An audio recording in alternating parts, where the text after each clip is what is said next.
So, one of our regular viewers commented on the film I did about adding the wireless to the B&G network here, that there was an upgrade for the Zeus II Chartplotter, and he thought it was very good.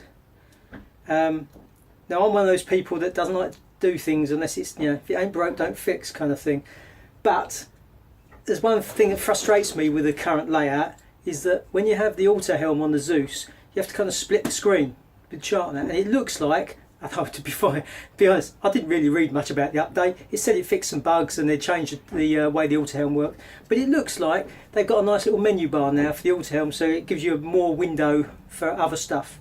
So I downloaded the upgrade and I thought we'd have a go at upgrading it. See what happens. Now, the first thing the instructions say, that I couldn't print off unfortunately because I don't have a printer at home, is make sure it's switched off before you start. So it is, and it comes on a micro SD card, or you download the file and copy it onto a micro SD card. There are two slots for micro SD cards here. I don't know if I'm meant to take the chart one out and plug it in, but we're just going to put it in and see what happens. Now it does say back up your routes and waypoints before you start, because although nothing's meant to happen, apparently there is a chance something could happen.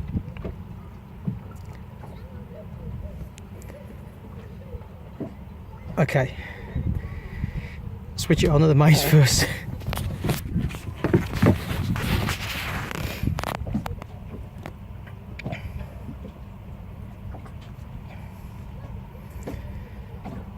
Let's see what happens then.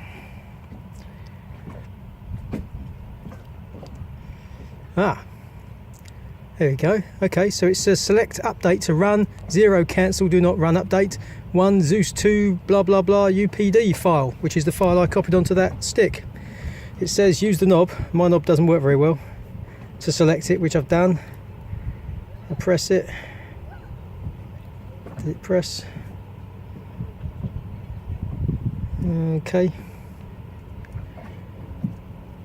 Okay, B&G. What happens when your knob doesn't work? Okay, that's a pain, B&G. Looks like this is going to have a part 2, this film, when I talk to B&G and find out how I fix that.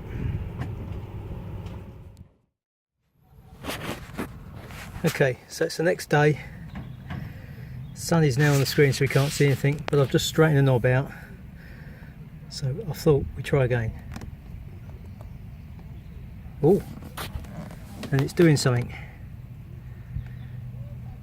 I wouldn't recommend it, but the problem with our Chartplotter where it is it's on the corner of the cockpit, just there, and you tend to kick it as you clamber over in a panic.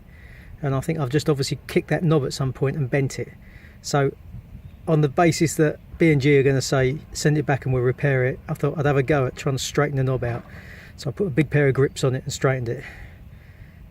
I wouldn't recommend that to anyone. But anyway, as you can see, or maybe not see depending on how this comes out on the screen, there's a progress bar going across. It's very clear to make sure that you don't switch it off, lose power, interrupt this in any way while it's doing it. So we'll see. It's reasonably quick. Okay, so when you watch this, I'll speed that bit up, but that took about 1 minute 45 seconds, and when it got to the end it has just rebooted itself.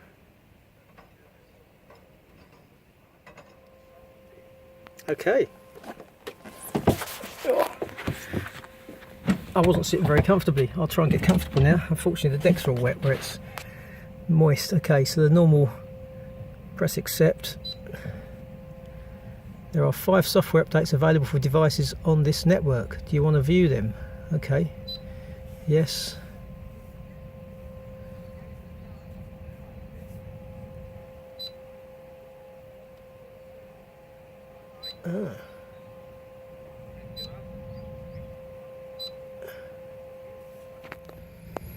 Okay, so I've made a note of those numbers. Maybe there'll be a part 2 to all this.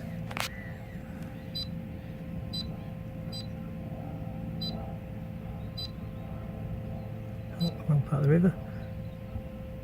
Okay. So superficially at least, that all looks the same. Let's press the menu button and see what we get.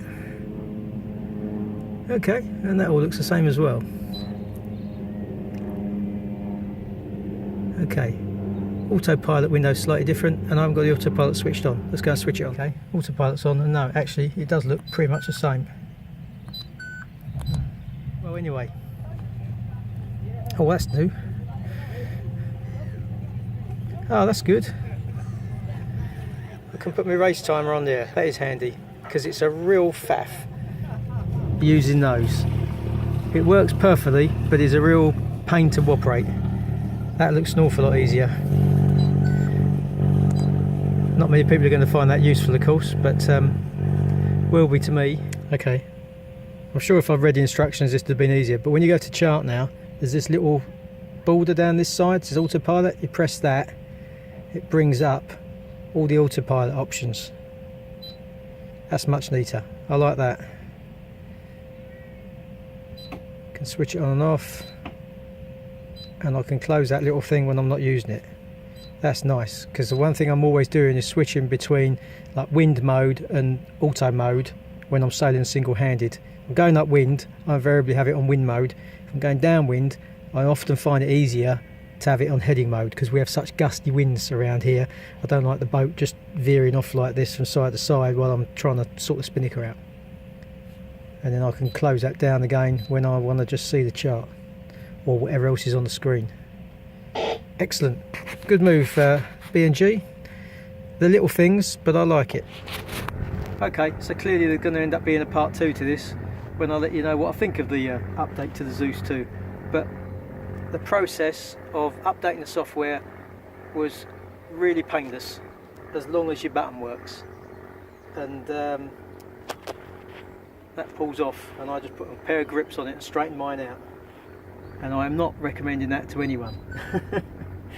If you break your Zeus Chartplotter, because Ian said put a pair of grips on the knob and bend it, I'll not take responsibility. But for me, it worked. Whether I've now broken the seal and I'm going to get moisture in it and it'll leak, I don't know. But anyway, thanks for watching. I'm Ian. This is Sailing with the Foxwell family. Perhaps we go sailing next.